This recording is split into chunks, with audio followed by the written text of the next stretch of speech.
Hoje tenho uma tarefa de poder compartilhar a última ênfase, mas não porque está na última da sequência, que é a última, mas a que ficou faltando, das 5 ênfases da nossa comunidade.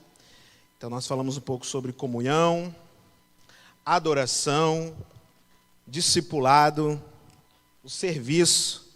E hoje a gente vai poder partilhar um pouquinho sobre missões. E estar aqui com vocês nessa noite compartilhando sobre missões é, na verdade, um bate-papo, porque eu tenho entendido e tenho celebrado a cada instante que eu tenho o privilégio de estar com as igrejas.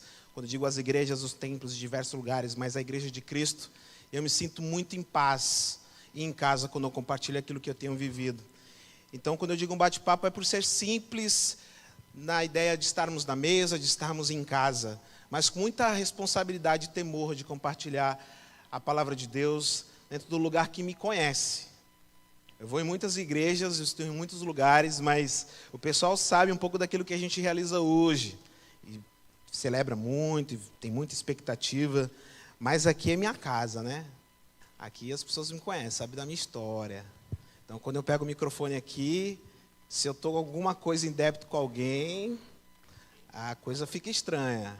E a gente sabe muito bem como é que funciona. Então, hoje eu tenho a tarefa de poder compartilhar um pouco sobre missões. Gostaria que você abrisse a sua Bíblia no Evangelho de Mateus, capítulo 9, a partir do versículo 35.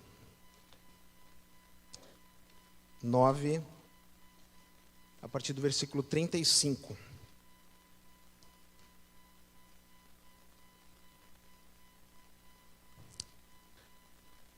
Muito bem.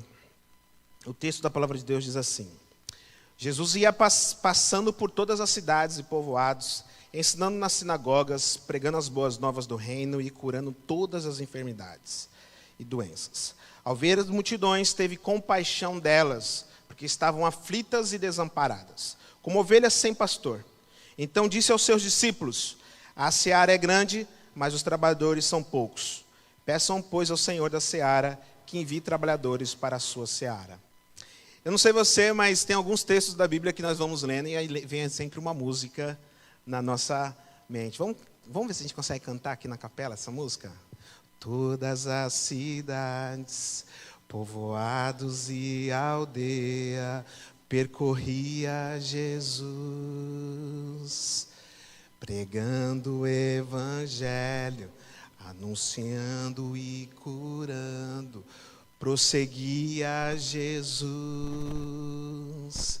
Vendo as multidões, cheio de compaixão, a seara é grande demais. Muito bem. Essa canção, ela remete a esse versículo. E eu queria fazer uma introdução pensando nesse contexto. Hoje, o título da mensagem será Somos Igreja, os Trabalhadores. E quando a gente olha para a igreja, a nossa responsabilidade de levar a mensagem, vocês sabem muito bem do nosso desafio que é estar nas escolas. Hoje eu não vou falar assim, com um tempo maior sobre o trabalho da ONG, o trabalho das escolas, mas durante aqui a mensagem vocês deverão ouvir algum testemunho.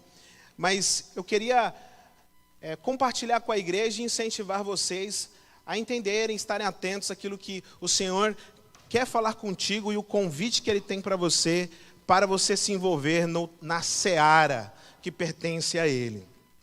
E tem uma ilustração muito interessante da parábola do cientista e da criança. Como consertar o mundo? Conta-se a história que esse cientista investiu muito tempo para conseguir resolver os problemas do mundo. E tudo bem, então. E ele saiu super dedicado em montar o mapa do mundo e construir o mundo novamente. Aquele cientista investindo muito tempo para resolver os problemas. Ele falou: bom, vou ganhar um tempo agora para continuar o meu trabalho aqui, a minha tarefa. Questão de 1 hora depois, aquele menino: pai, muito feliz, eu consegui resolver o mundo, o problema do mundo que você me entregou. E aquele pai indignado: você está de brincadeira? Você não fez nada? Deixa eu ver isso aqui. Quando viu, estava lá o mundo montado. O pai, investindo tanto tempo, estudou demais, não conseguiu observar os desafios do mundo, no caso ali mais figurado, não conseguiu resolver. E aí o pai perguntou, como que você fez isso? Então, eu confesso que no começo eu tive muita dificuldade, eu não estava conseguindo identificar os mapas, os países, estava muito difícil. Mas na hora que você puxou da gaveta, eu observei que atrás do mapa que você cortou, tinha um desenho de um homem. E aí eu inverti o mapa e eu montei um homem. E eu resolvi o problema do mundo quando eu montei o homem certinho. E naquele instante, então, o pai fica surpreso. E aí ele diz assim ao pai, quando consegui consertar o homem, virei a folha e vi que havia consertado o mundo. O convite de Cristo é apresentar um evangelho que redime o homem e que esse homem adore ele de todo o coração. E aí a tarefa da igreja, ela está inserida nesse contexto. Por que nós nos encontramos dia após dia nas células, nos cultos? Os nossos encontros é para cuidar de pessoas. E quando a gente percebe essa responsabilidade, e esse texto de Mateus,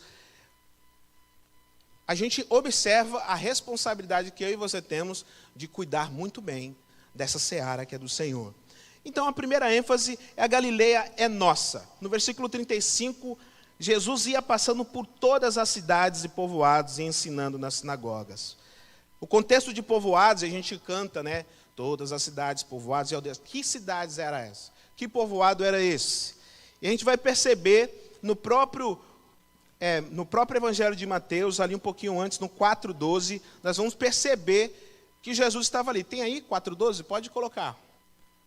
Mateus 4,12 diz assim, quando Jesus ouviu que João tinha sido preso, voltou para a Galiléia. A partir daí, até o versículo 9, Jesus não saiu da Galiléia. E a gente encontra mais uma vez um momento onde Cristo está na Galiléia, lá no versículo 18, pode ir. Andando à beira do mar da Galiléia, Jesus viu 2 irmãos, Simão, chamado Pedro, e seu irmão André, e eles estavam lançando redes ao mar, pois eram pescadores. E no versículo 23, mais uma vez, a afirmação de que Cristo estava ali naquela região. Pode ir para o 23. Jesus foi por toda a Galiléia, ensinando nas sinagogas deles, pregando as boas novas do reino e curando todas as enfermidades e doenças entre o povo. O que eu quero destacar aqui na Galiléia, onde Cristo cresceu e viveu, se a gente trazer para a nossa realidade, a gente vai assumir um compromisso da nossa cidade. A cidade de partilha que nós devemos nos comprometer é a nossa. E aí a gente pode avançar em vários aspectos da cidade. Se a gente for parar para pensar na nossa casa, nossa família, o nosso trabalho, é no lugar onde nós estamos a nossa tarefa de compartilhar isso. Os povoados são sempre aqueles que estão muito perto de nós. As sinagogas, nesse contexto, na época, homens se juntavam, hoje é como se fosse uma sociedade organizada, uma OSC, mas no caso uma OSC social, e nesse contexto da sinagoga, eram homens que se juntavam para criar as sinagogas para ter investimento de leitura, de texto, para investir as suas orações, e eles investiam tempo ali. Então, até nesses lugares, Jesus estava. Nós precisamos considerar o lugar que nós nascemos e que nós nos desenvolvemos. Como eu falei aqui, é um temor, de compartilhar, porque eu sei muito bem. Muitos de vocês me conhecem. Eu estava vindo com a Aline agora e falei assim, cara, deu uma saudade do encontro. A expectativa de chegar no encontro 3 horas da tarde, e aí 5 horas tinha que estar aqui, tinha que puxar fio, montar. A gente observa a alegria de estar num encontro. Mas eu tenho certeza, se perguntar para muitos de vocês aqui, uma das marcas maiores, pelo menos na minha vida, mas com muitos que eu já conversei também, que é quando a gente observa alguém que a gente convidou, lá naquele momento, sabe aquele momento que eu e você sabe? Que a gente anota lá? E aí quando essa pessoa vem, vamos ser sinceros, meu irmão está aí, o Isaac. Mas parece que todas as vezes que a gente ora e Deus traz para perto, Deus restaura, e aquela pessoa que você orou, chega de volta, está aqui, mas parece que eu e você sempre temos novos nomes para adicionar, não é verdade? Parece que é constante a nossa necessidade, depois que nós entendemos a responsabilidade de compartilhar o Evangelho, de que mais pessoas conheçam o nosso Senhor. Mas ainda pensando nesse contexto da sua casa, da sua cidade, a gente vai encontrar na própria Bíblia expressões de pode vir alguma coisa lá? Alguma coisa boa pode vir de lá? Vamos ser sinceros. Muitas vezes eu e você não vamos encontrar, às vezes, o alento, o cuidado da nossa própria casa. Às vezes a atenção. E aí essa casa pode ir avante para todos os aspectos, tá bom? A igreja, a sua família, a sua cidade, seu próprio trabalho. Mas quando o anjo chega a Maria, e a gente olhar para a Galiléia, possivelmente era um bairro ou uma cidade semelhante a São Vicente. Vamos ser sinceros, gente. Quem mora na Baixada Santista, eu sempre preciso ser tratado isso no meu coração. Estou em São Paulo, alguém fala, tu é lá de Santos, né? São Vicente, velho. Ah, tu é de Santos? Não, São Vicente. Inclusive é a primeira cidade do Brasil. Tu sabia disso? Aí o cara, não sabia não, só sabia da Vila Belmiro. Não é verdade? São Vicente, é uma marca. São Vicelva. É a pior cidade. Pode vir alguma coisa boa. Essa igreja de São Vicente, terrível. Teve o pessoal do coro ontem aqui, e eles são de Santos, né? A maioria deles, eles cantam e tal. Muito bacana ontem, foi muito legal. E aí a regente mandou uma mensagem para a Cris, que é o nosso contato, e disse para ela assim, Cris, tu está chamando a gente para cantar numa igreja? Aí a Cris, numa igreja. Nossa, vai ser a primeira vez. Como assim uma igreja abriu uma porta para ouvir um coro feminino para cantar música popular brasileira? Como que pode isso? Aí a Cris, é isso mesmo. E onde que vai ser? Lá em São Vicente. Uma igreja em São Vicente? Nós vamos cantar? Cara, e aí gerou esse impacto. Mas, para pensar. Galiléia, o anjo chega a Maria e diz, bendita mulher, agraciada, você levará em seu ventre. E naquele momento, Maria tem um canto. Está lá em Lucas, capítulo 1, a partir do versículo 50, que diz assim, a sua misericórdia estende-se aos que temem, de geração em geração. Ele realizou poderosos feitos com seu braço, dispersou os que são soberbos no mais íntimo do coração, derrubou o governante dos seus tronos, mas exaltou os humildes, encheu de coisas boas os famintos, mas despiu de mãos vazias os ricos. É isso que o nosso Cristo faz. É isso que o nosso Deus faz. Ele escolhe alguém que, na sua concepção, na sua realidade, no seu contexto, pode vir alguma coisa que, como Deus irá escolher eu que moro aqui nesse lugar? Mas Ele escolhe. Ele te chama. E o convite a Maria é um convite muito nobre de carregar o Cristo. Agora para pensar, eu e você, se nós somos pequenos cristos, quem nós carregamos dentro de nós, aonde nós vamos, é uma grande responsabilidade. Senhor, ajuda-nos, Pai, a nunca esquecer essa responsabilidade que é de levantar a mão e dizer que vou te seguir para sempre, de cantarmos que Cristo prosseguiu, Cristo andou e eu vou andar também. Misericórdia das minhas palavras vãs, Senhor, porque é muita responsabilidade nossa. Essa igreja deveria ter 1, 2, 3, 4 cultos. A sua casa lá na sua célula deveria ter muita gente, porque vamos ser sinceros, quantas oportunidades nós temos em encontrar pessoas e apresentar um Cristo que nos transformou. Mas é assim, nós vamos seguindo e vamos continuando. E quando a gente olha para essa realidade da Maria, da cidade da Galiléia, do povoado, vamos ser sinceros, gente. A gente observa que um lugar como esse, muitas das pessoas que estavam ali, que eram pobres, que tinham muitas necessidades sociais, eu tenho certeza, porque eu já me vi nesse sentido de olhar para um pobre, de olhar para uma favela e julgar mais pecadores do que eu que moro num palácio, que nem o pastor Márcio citou aqui, o palácio, a choupana. A choupana é o palácio? Não, a choupana é o simples e o palácio é o palácio. Mas para pensar.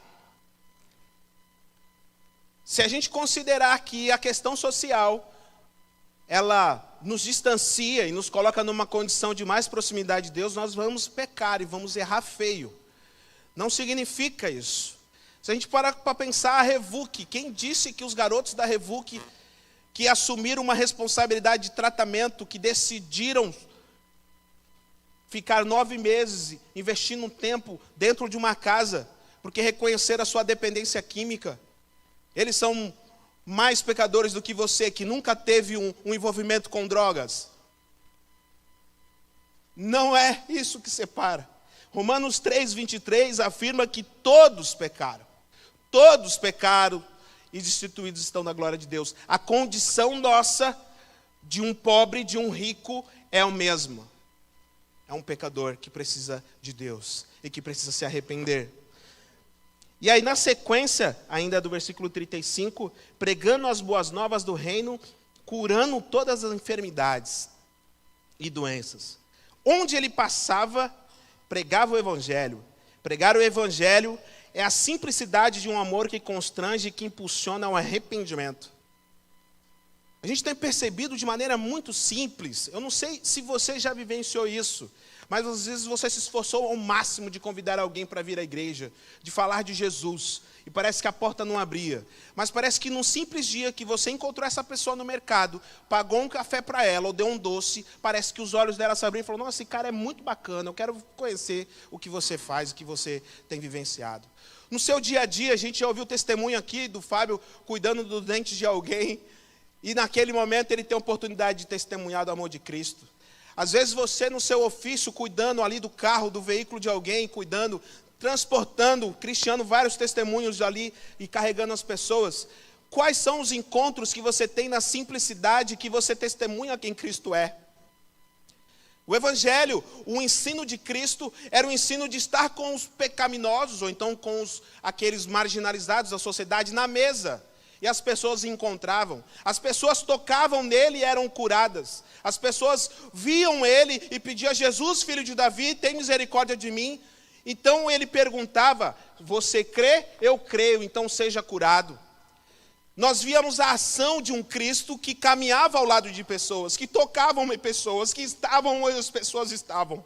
Aonde você tem ido? Aonde você tem estado? Por que as pessoas não veem Jesus na sua vida? Compartilhar a boa nova é compartilhar um Cristo aonde nós estamos. Compartilhar a boa nova é a notícia onde você está, onde as pessoas insistem em compartilhar más notícias e notícias velhas. Eu e você carregamos uma boa notícia sempre. Eu e você temos uma boa nova sempre.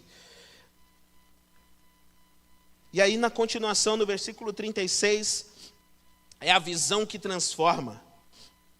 Jesus teve uma visão. Ele viu uma multidão. Ao ver as multidões, teve compaixão. Teve compaixão delas porque estavam aflitas e desamparadas como ovelhas sem pastor. O que você tem visto? Jesus vê com compaixão as pessoas que precisam dele. O que você tem visto? Ele sentiu profunda dor. E essa palavra do compaixão é traduzida com profunda dor. Ele teve compaixão. E vamos ser sinceros, meus queridos. A gente tem trabalhado nas escolas. No início do ano, em março, mais um ataque na escola.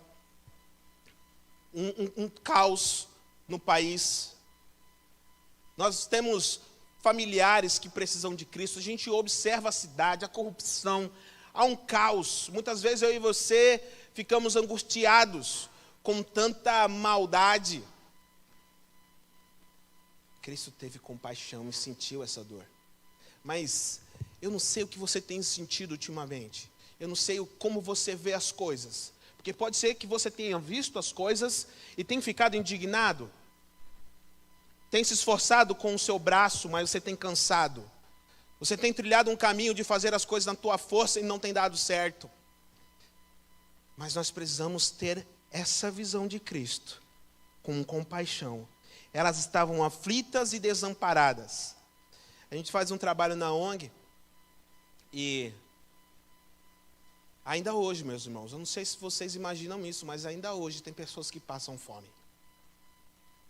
Ainda hoje tem pessoas que nesse exato momento elas não têm o que comer na sua mesa. Amanhã, dia de segunda-feira que nós vamos estar lá, as pessoas vão lá pedir. E minha mãe costuma testemunhar sempre, que ela chora. As pessoas batem na porta e falam, por favor, tia Zilda, pode ser até estragado o que você tiver. Por favor, tia Zilda, não soprou nem um pãozinho duro.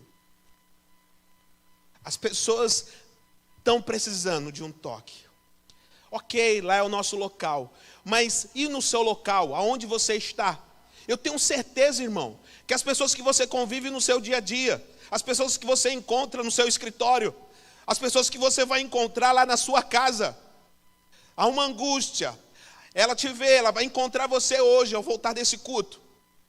As pessoas não são tolas, elas sabem muito bem. Elas sabem muito bem, elas vão ver que você vai voltar do culto. E como você voltará? Como você verá o seu vizinho, o seu familiar, amanhã na escola, amanhã no seu trabalho? A visão que transforma. Ao ver as multidões, ele teve compaixão delas, porque estavam aflitas, desamparadas, como ovelhas sem pastor.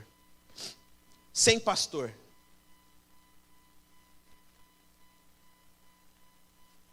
Aonde você tem andado que você não tem permitido ser pastoreado? Uma pessoa que tem Cristo e que entende o Evangelho, ela precisa de pastor. Quem é o seu pastor? E aqui nós temos o nosso pastor Mor Jesus, mas nós temos pastores nessa igreja. Eu queria pedir, os pastores podem ficar em pé? Os pastores, por favor, os pastores seminaristas também. Eu queria pedir para os seminaristas também, se tiver. Mas eu ia pedir para os pastores. Quem mais está aí? O Fábio está lá em pé lá atrás. Vitão, fica em pé, Vitão. Você cuida de... Ô, irmão, por favor.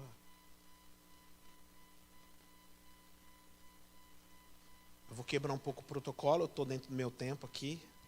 Eu queria que a gente orasse um pouco agora. Se juntasse 3, 4 pessoas do lado do pastor agora. Você pode orar por eles nesse momento? Esse é um momento importante para nós. Pode levantar 2, 3, 4 pessoas. Ore pelos nossos pastores. O Fábio está lá atrás também, tá? Tem o Emanuel ali. Você pode orar por ele? Tem um pastor Rafael também, da Presbiteriana, está aí. Ora por ele também.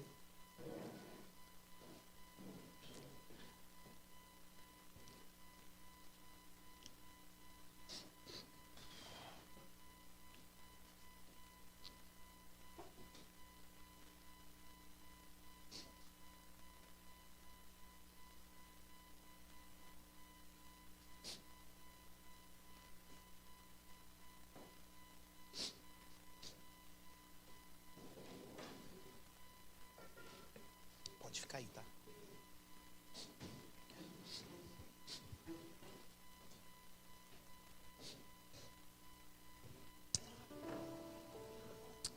Ô Senhor, nós pertencemos a Ti, Deus. A nossa vida é Tua. Nós reconhecemos e nos comprometemos, Senhor, a amar os nossos pastores e os nossos líderes. Perdão, Deus, por em alguns momentos a gente não acredita nesse ofício, Deus.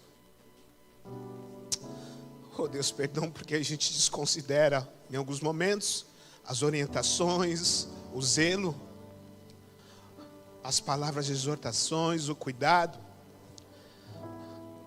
Ah, Senhor, mas Cuida da tua igreja, Deus, que a gente possa ter um olhar de amor, que a gente possa assumir esse compromisso de decidir, obedecer, amar, seguir. Obrigado, Jesus, pela vida dos nossos pastores, nossos líderes, o pastor Jadson, o pastor Cláudio. Obrigado, Jesus.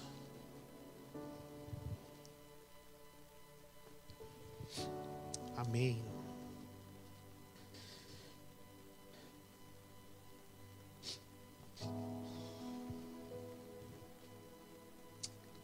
Glória a Deus.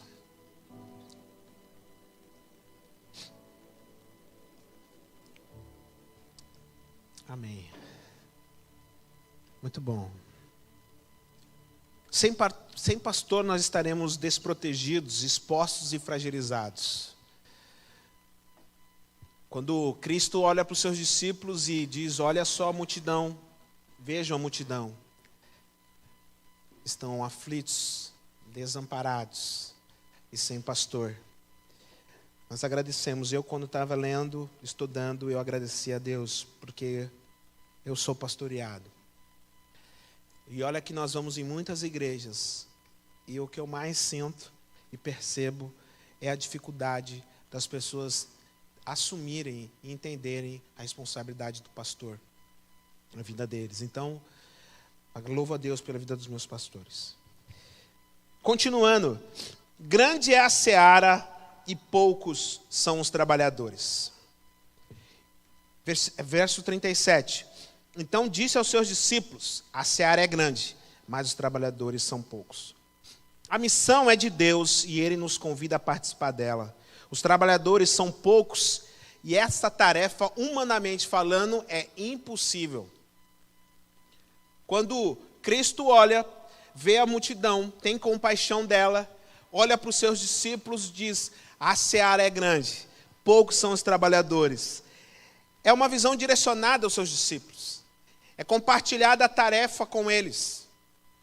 Cristo sabia o que estava fazendo naquele momento. E até o capítulo 9 de Mateus, você vai ver a todo momento, a todo instante, os discípulos sendo ensinados, sendo treinados. A cada milagre, a cada transformação que havia no caminho de Jesus, no meio da multidão, eles voltavam os seus discípulos e ensinavam. E capacitava eles a compreender.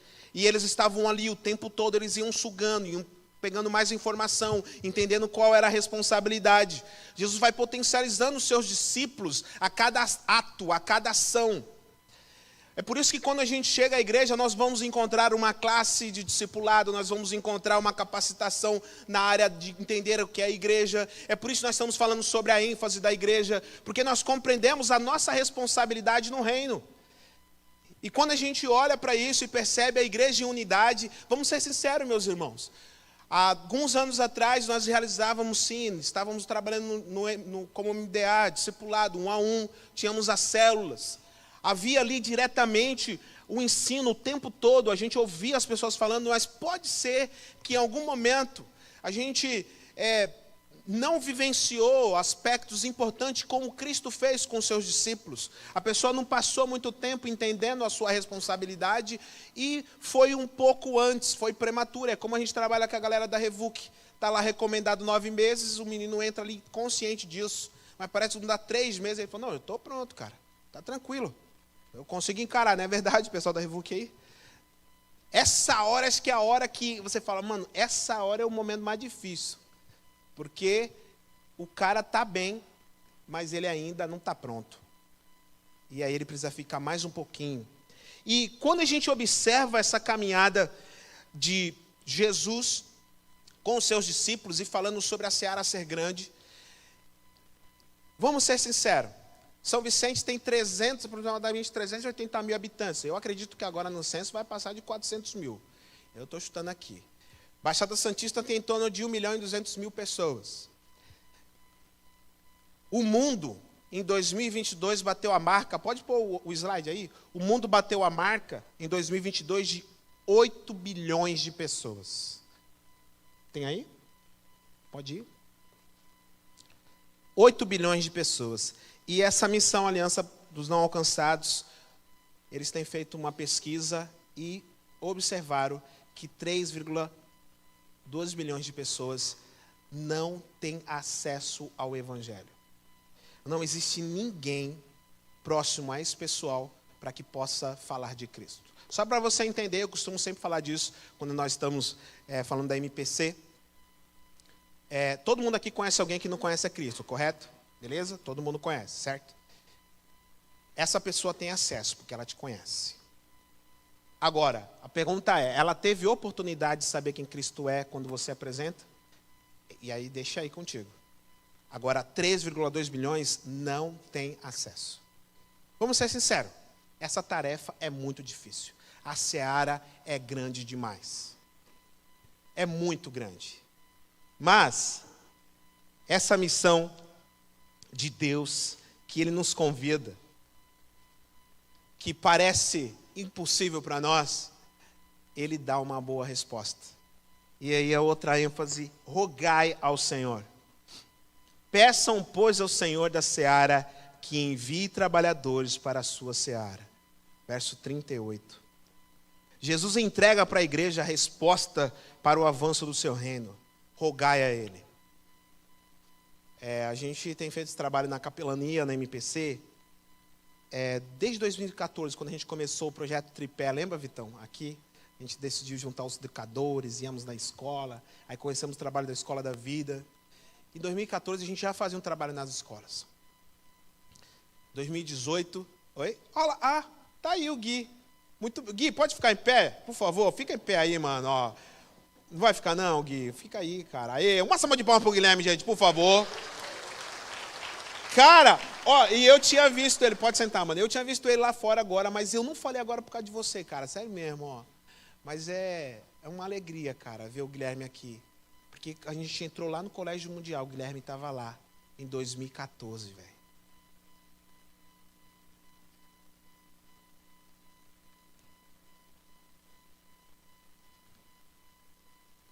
Vocês conseguem perceber a responsabilidade nossa? Rogai ao Senhor da seara, para que mande mais trabalhadores. Esse é o convite. A igreja de Cristo que entende a comunhão, a adoração, o serviço, o discipulado, ela tem que se comprometer com o trabalho. Ela precisa dar uma resposta ao trabalho. Ela precisa estar ali envolvida. E, aproveitar que o Ju está aí, eu lembrei muito do pastor Reinaldo. E eu fiquei imaginando que no final aqui ele cantaria uma canção. Lembra, Jean? Ele já vinha assim, ó. Quero fazer valer.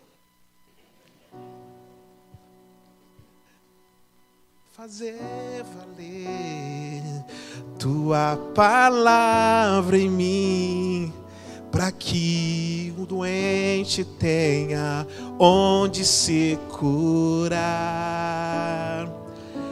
Eu quero fazer valer tua palavra em mim, para que o mundo saiba que tu és Senhor. Quero fazer valer, vamos mais uma vez. Eu quero fazer valer tua palavra em mim, para que o doente tenha onde se curar. Eu quero fazer valer tua palavra em mim, para que o mundo saiba que tu és Senhor.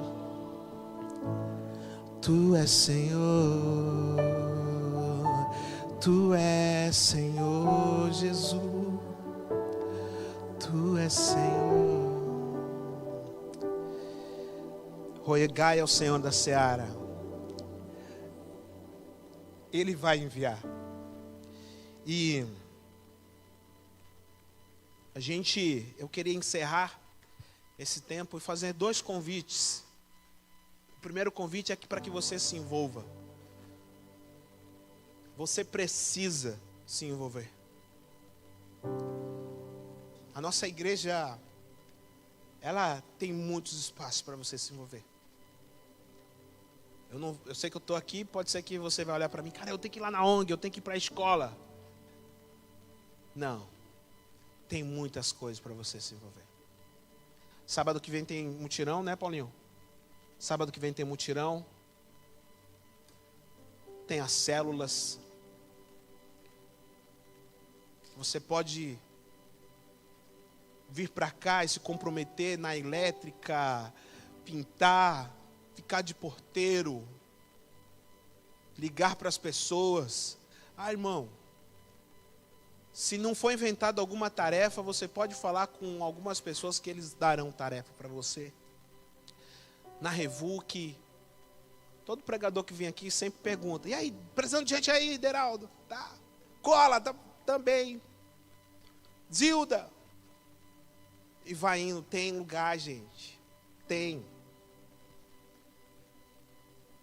Então se envolva. Nós só saberemos a necessidade, e aí esse é um convite mais intencional e desafiador para você. Quando Jesus diz aos discípulos, rogai ao Senhor da seara, é porque ele caminhou no povoado, ele sentou na mesa, ele via as pessoas. Eu pergunto para você, você tem ido nos lugares? Porque pode ser que no seu coração não tenha queimado mais tanto, porque você não tem ido aos lugares. O ano que vem você tem uma férias, esse ano ainda você pode doar sua férias. A nossa igreja pode ser mais. O pastor Jadson foi para lá agora. Você poderia ter doado as suas férias junto com a sua família, ou você ter ido para lá. Um seminário como esse aqui, esses jovens vão ficar lá o ano todo. Você, jovem que está aqui, poderia. Oh Deus, ajuda a gente, Senhor. Ele nos convidou, Ele nos comissionou. Você que está aqui com certeza, se você já caminha um tempo com o Senhor, Ele já falou contigo, Ele já te convidou para se entregar mais, para doar mais. E onde você está? Qual tem sido a sua resposta? Se envolva, ande, visite, vá. E aí a compaixão virá. Você sentirá a dor do próximo e se envolverá. Tem esse slide, o mais último, que diz assim, é uma frase do Jim Elliot. Pode colocar. Não é tolo aquele que abre mão do que não pode reter, para ganhar o que não pode perder.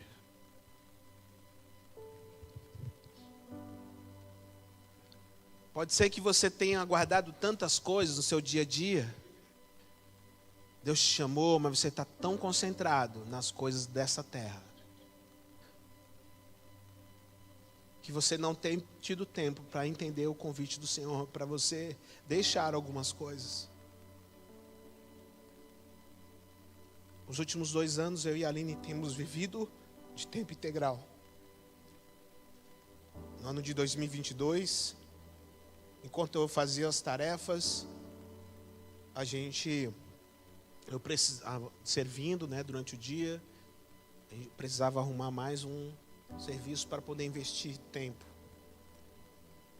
Estava falando com o pastor Rafael, que está na transição do pastoreio da igreja, para poder servir de tempo integral lá no seminário. Você vê o Paulinho o tempo todo, né? Igreja, vai ter pastel, para poder ajudar. Porque pode ser que você não vá, meu irmão, mas se envolva. Eu não sei quantos aqui já chamou o Cláudio alguma vez. Pelo menos a mim, alguns me chamam. Alguns. E eu consigo contar na minha mão.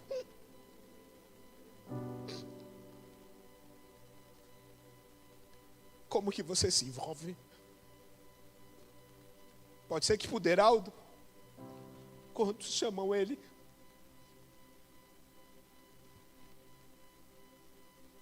Quantos chamam os pastores para agradecer, para abençoar? Eu não falo de dinheiro, não, porque esse texto está dizendo que a seara não precisa de recurso. Está dizendo que a seara não precisa do teu recurso. O texto não diz que precisa das coisas que a gente tem conquistado nessa terra. O texto diz que a seara precisa de trabalhadores. Aonde você está? E o segundo convite é que nós possamos orar para que apareçam mais vocacionados, mais comissionados. Homens e mulheres com uma vocação para poder investir tempo, servir com alegria, abrir mão das coisas dessa terra e se envolver com coisas eternas. E quando eu digo isso, fique tranquilo, não estou dizendo que a função do pastor, do missionário, é a função nobre do planeta. O que eu estou querendo dizer é que a sua vocação você pode servir muito bem, meu irmão. Pode ser você aposentado, um enfermeiro, um médico, um profissional liberal, mas você pode ir. O Cláudio com certeza deve estar precisando de gente lá em vários aspectos. Lá na ONG a gente precisa, aqui na igreja, na Revuc. Sirva. Eu queria convidar você a ficar em pé no seu lugar.